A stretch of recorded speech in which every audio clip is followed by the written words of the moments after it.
Welcome to Flip Lesson 29 for the 6th grade. Today we're going to look at multiplying fractions and what that means and what process we have to go through when it comes to multiplying fractions. So there's a couple things to look at today.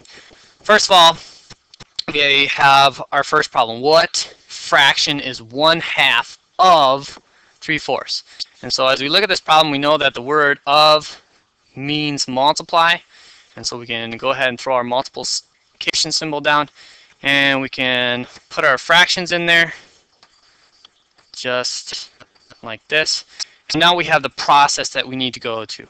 When it comes to multiplying fractions, we do not need common denominators. What we're going to do is we're going to multiply this numerator times this numerator, and then we're going to multiply this denominator times this denominator. And so basically we're going to multiply the tops together. So 1 times 3 is going to give us 3. And then 2 times 4 is going to give us 8. And so half of 3/4, the answer would be 3/8. And so we have that idea. We can look at the second example here, where we have 2/3 times 5/8. Once again, we're going to multiply top by top. 2 times 5 gives us 10. Bottom by bottom. 3 times 8 gives us 24. As we get through step 1 of this process, we also need to remember to always ask ourselves the question, can this fraction be reduced? Our first example here, 3/8, was not reducible. But now as we look at this, we have 2 even numbers, so we can start to look at the processes that we're going to take when it comes to reducing our fractions. Right? Because they're both even numbers, I know I can divide each of them by 2. And so in the end, I'm taking 10 divided by 2, and then I'm going to take the bottom divided by 2. And this number right here, 2 over 2, is really 1. And because I'm dividing by 1, even though my fraction numbers, my numerator is going to look a little different and my denominator is going to look a little different, mathematically they are the same number. Right? And so 10 divided by 2 gives me 5. 24 divided by 2 gives me 12. And so we have this idea. Right. We can continue working with this idea as we look at a number of different things. What happens when you have a whole number multiplied by a fraction? As we think about whole numbers, the first thing we need to do is we need to understand that a whole number can be written as a fraction. And that fraction is the whole number over 1. And by doing that, now we have a fraction, we have a numerator, we have a denominator, and we can now solve our problem, all right? Where 6 times 2 equals 12, and 1 times 5 equals 5.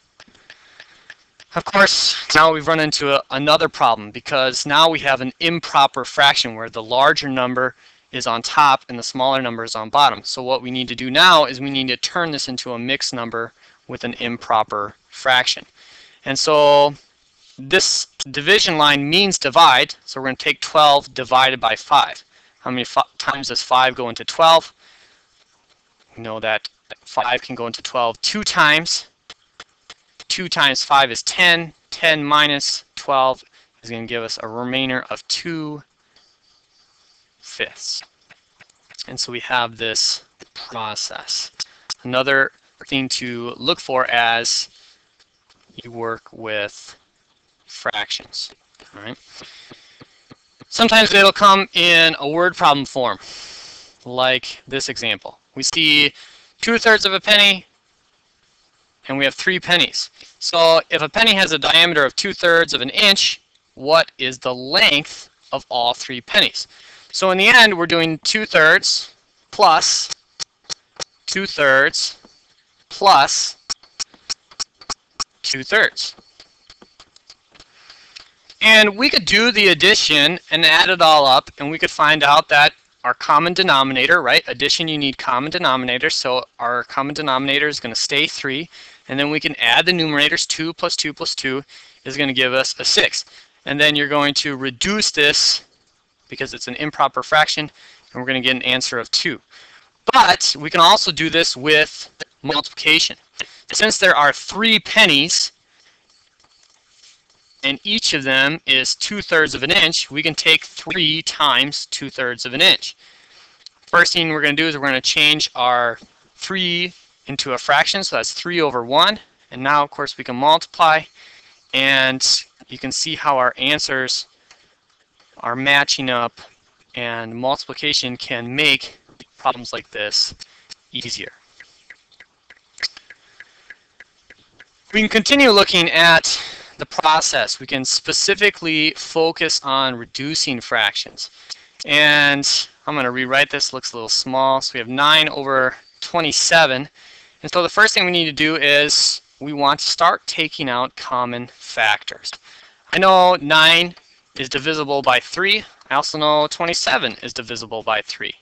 And so 9 divided by 3 is going to give me 3, and 27 divided by 3 is going to give me 9.